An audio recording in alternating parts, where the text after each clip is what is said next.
ተከታታዮች እንደምን አላችሁ? እኔ አለው እግዚአብሔር ይመስገን ደህና ነኝ። ዛሬም በጠቃሚና በአዲስ ፕሮግራም በድጋሜ ተገናኝተናል።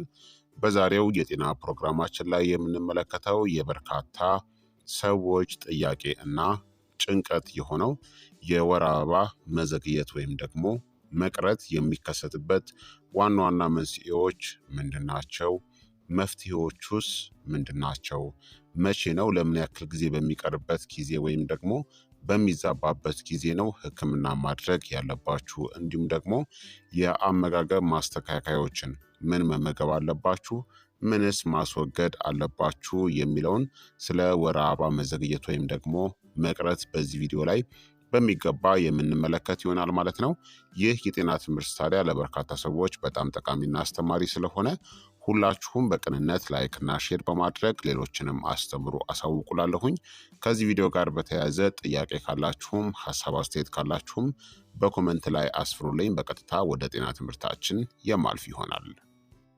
አንዳንድ ጊዜ የወር አበባ መዘግየት የተለመደ ሊሆን ይችላል። ነገር ግን እንደ ምክንያቱ እናም አጠቃላይ ጤንነታችሁ ላይ በመመስረት የሌላ ነገር ምልክት ሊሆንም ይችላል።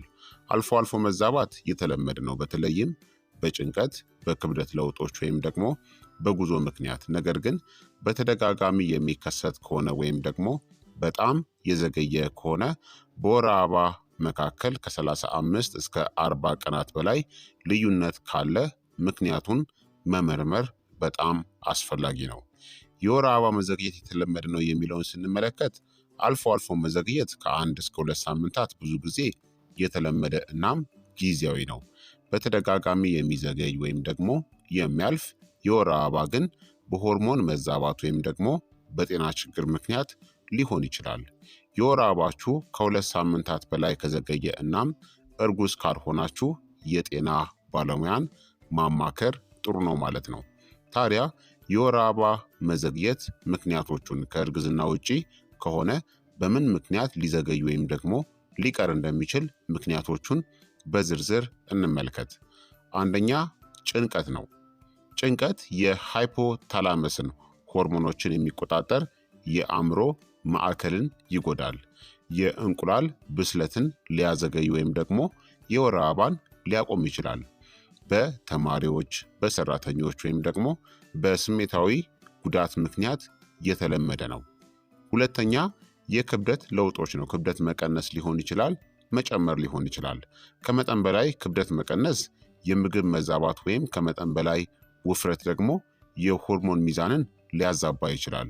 የስብ ህብረ ህዋስ ኤስትሮጅንን ያመነጫል። በጣም ብዙ ወይም ደግሞ በጣም ትንሽ ከሆነ የወር አበባን ይነካል ማለት ነው።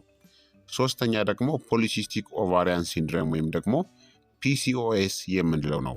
በወንድ ሆርሞኖች አንድሮጅንስ መጨመር ምክንያት የወር አበባ መዛባት ወይም ደግሞ መቅረትን ያስከትላል። እንዲሁም እንደ ብጉር፣ የፀጉር እድገት መጨመርና ለማርገዝ መቸገርም ሊያጋጥም ይችላል በዚህ ጊዜ። አራተኛ ደግሞ የታይሮይድ በሽታዎች ነው። ሃይፖታይሮይዲዝም ወይም ደግሞ ሃይፐር ታይሮይዲዝም ከመጠን በላይ የሚሰራ ማለት ነው የወር አበባን ሊያዘገይ ወይም ደግሞ ሊያቆመው ይችላል። እንዲሁም እንደ ድካም፣ የክብደት ለውጥ ወይም ደግሞ የሙቀት ስሜታዊነትንም ያስከትላል። አምስተኛ ደግሞ ከመጠን በላይ የአካል ብቃት እንቅስቃሴን የምታደርጉ ከሆነ ነው። ከፍተኛ የሆነ የአካል ብቃት እንቅስቃሴ የእንቁላል ብስለትን ሊገታ ይችላል። በአትሌቶች፣ በዳንሰኞች ወይም ደግሞ በሰውነት ስብ መጠን ዝቅተኛ በሆኑ ሰዎች ላይ ይህ የተለመደ ነው። ስድስተኛ ህመም ወይም ደግሞ ስር የሰደደ በሽታዎች ነው። የስኳር በሽታ፣ ሴሊያክ ዲዚዝ ወይም ደግሞ አውቶ ኢሚዩን ዲዚዝ በሽታዎች የወር አበባን ዑደትን ሊጎዱ ይችላሉ። ጉንፋን ወይም ደግሞ ፍሉ እንኳን ለጊዜው የወር አበባን ሊያዘገየው ይችላል። ሰባተኛ ደግሞ ፔርሜኖፖዝ ነው። ከ40 እስከ 50 ዓመት ባለ ዕድሜ ክልል ውስጥ ማለት ነው። ይህ በኤስትሮጅን ተፈጥሯዊ መቀነስ ምክንያት የወር አበባ መዛባት ሲሆን ከማረጥ በፊት ለዓመታት ሊከሰት ይችላል። ስምንተኛ ጡት ማጥባት ነው። በከፍተኛ ፕሮላክቲን ወይም ደግሞ ወተት ሰሪ ሆርሞን ምክንያት የወር አበባ ይዘገያል። እንቁላል ከወለዳችሁ በኋላ ዘግይቶ ሊመለስ ይችላል። 9ኛ ደግሞ መድኃኒቶች ወይም ደግሞ የወሊድ መቆጣጠሪያ ነው። እንደ ጸረ ጭንቀት ወይም ደግሞ የሆርሞን የወሊድ መቆጣጠሪያ ያሉ አንዳንድ መድኃኒቶች መደበኛ ያልሆነ ዑደትን ሊያስከትሉ ይችላሉ። የወሊድ መቆጣጠሪያን ማቆም ወይም ደግሞ መጀመር የወር አበባን ለጥቂት ወራት ሊያዘገየውም ይችላል።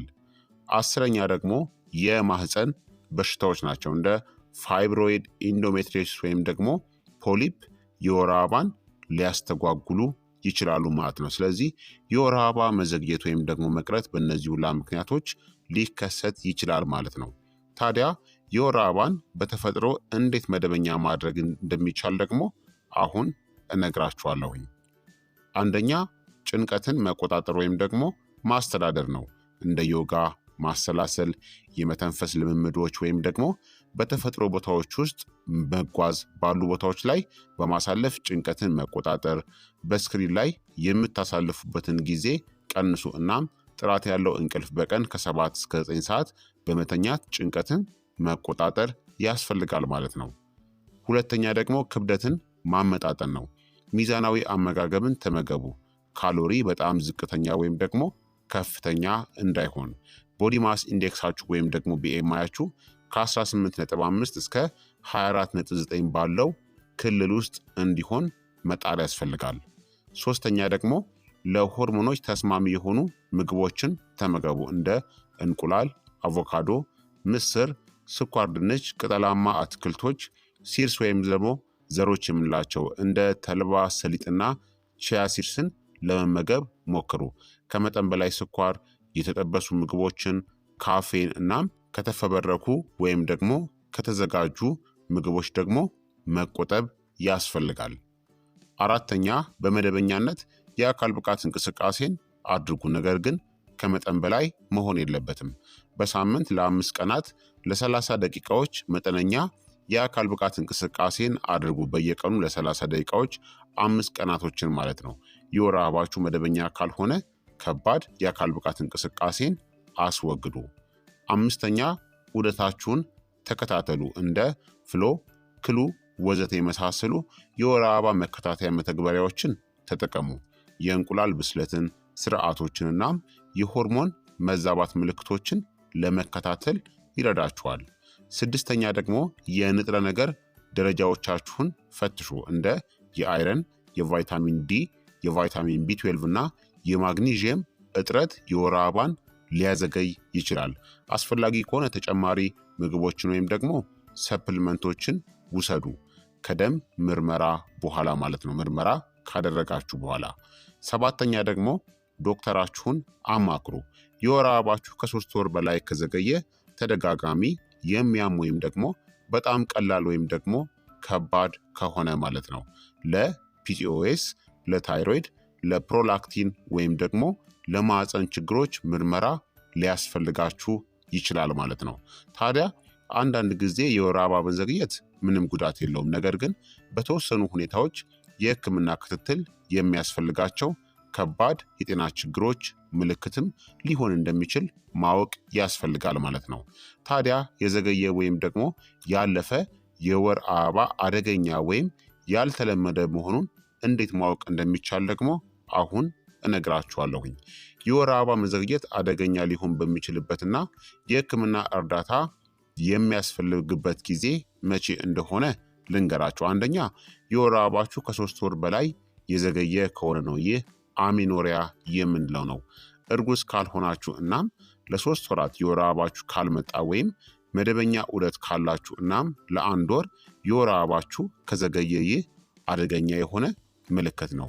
በፒሲኦኤስ፣ በታይሮይድ በሽታ፣ በጊዜያዊ የእንቁላል ማነስ፣ በፒቱታሪ ችግሮች ወይም ደግሞ በሌሎች ስር የሰደዱ በሽታዎች ምክንያት ሊሆን ስለሚችል ምርመራ ማድረግ ያስፈልጋል ማለት ነው።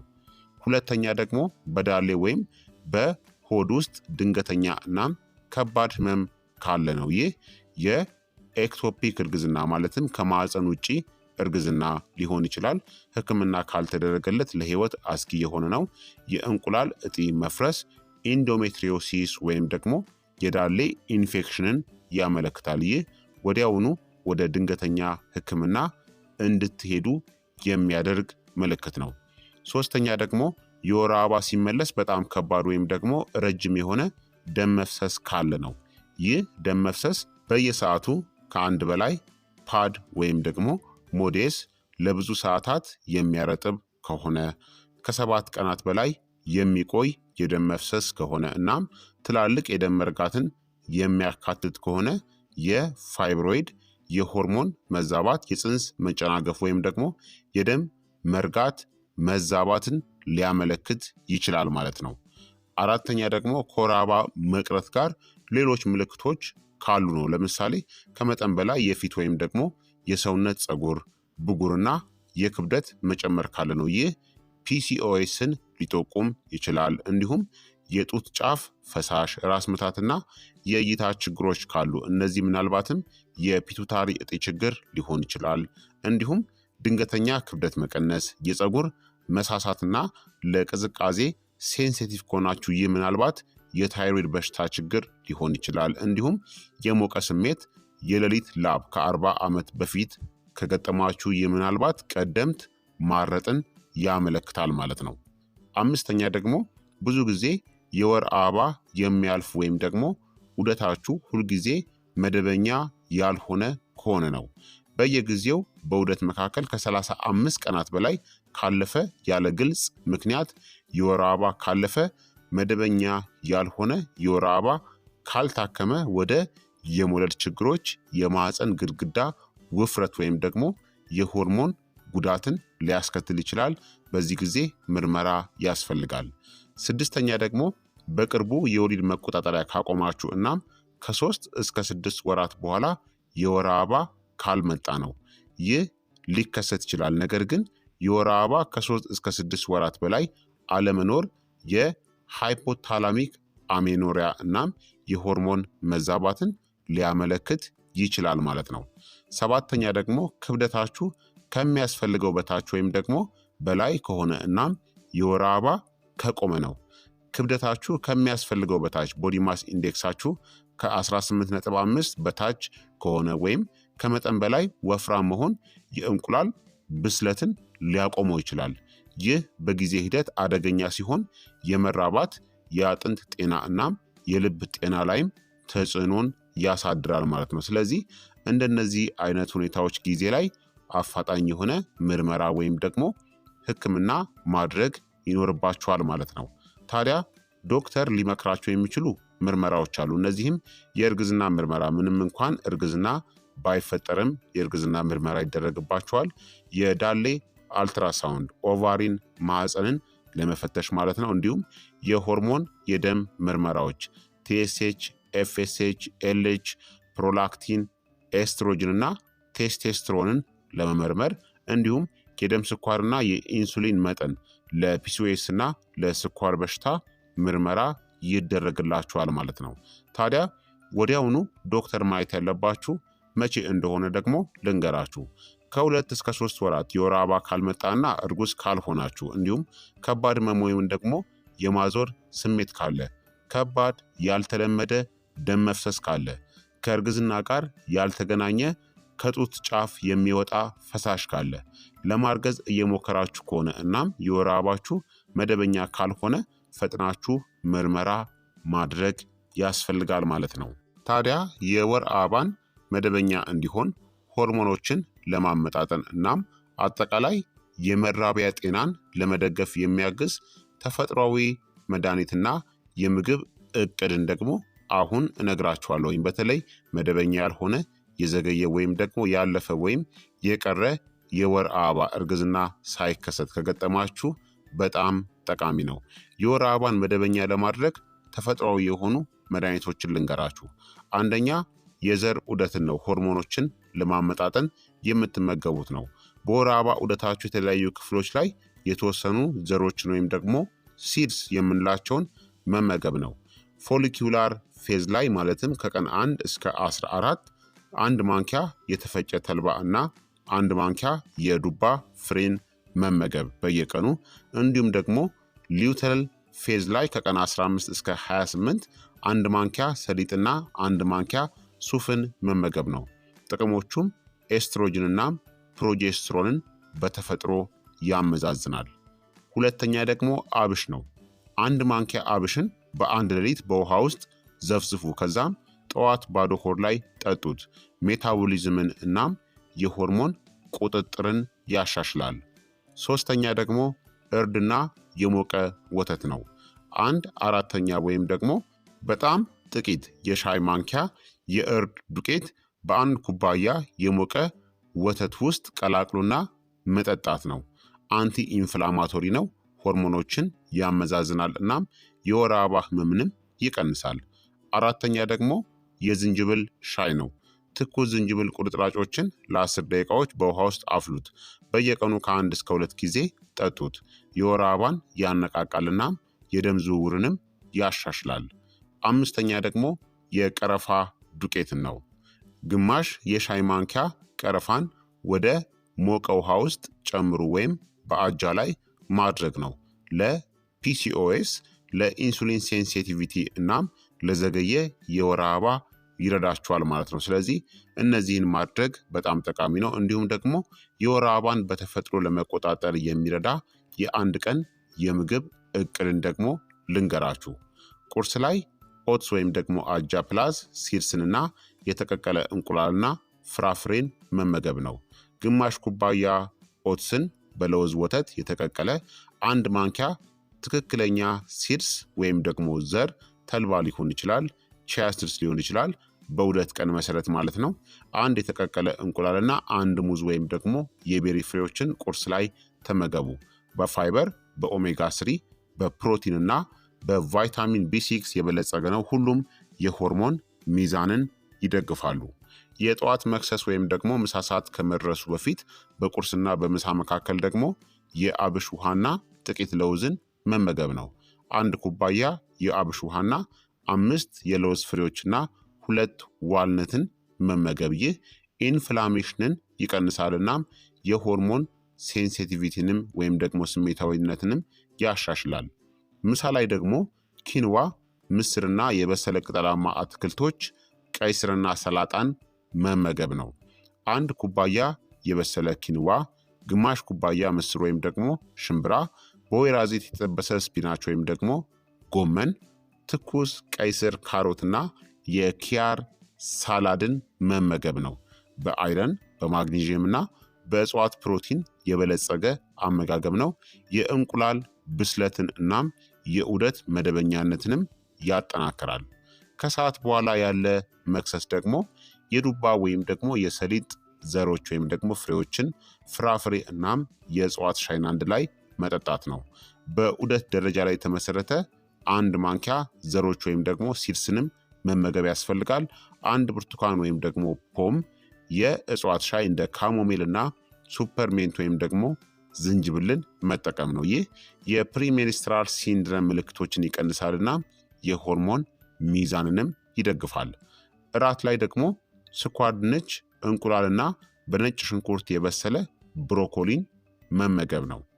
1 መካከለኛ የተቀቀለ ስኳር ድንች፣ 2 እንቁላልና በነጭ ሽንኩርትና ቦይራ ዘይት የተጠበሰ ብሮኮሊን መመገብ ነው።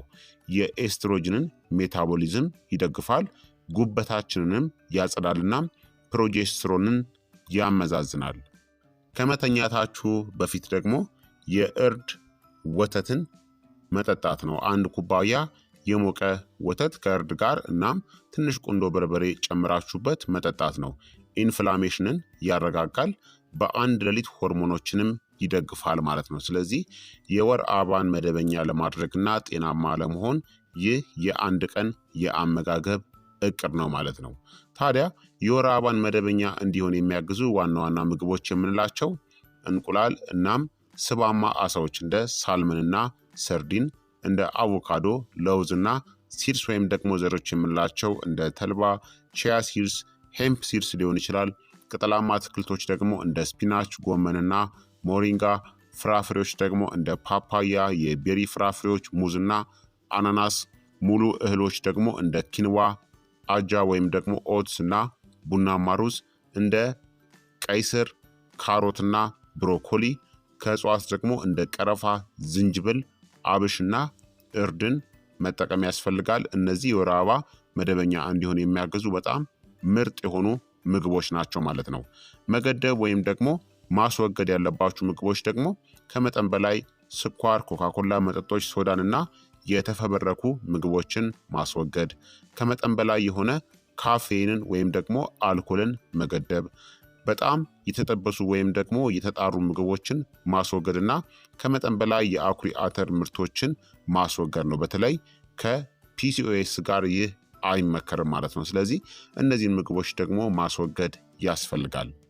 ስለዚህ ክቡራትና ክቡራን ተመልካቾቼ የዛሬው የጤና ትምህርት እንግዲህ ይህንን ይመስል ነበረ። የወር አበባ መዘግየት ወይም ደግሞ መቅረት የሚከሰትበትን በርካታ መንስኤዎችን፣ መፍትሄዎችን፣ የአመጋገብ ለውጦችን በዚህ ቪዲዮ ላይ ነግሬያችኋለሁ ማለት ነው። ከዚህ ቪዲዮ ጋር በተያያዘ ደግሞ ጥያቄ ካላችሁ በኮመንት ላይ ማስፈር የምትችሉ ይሆናል ማለት ነው።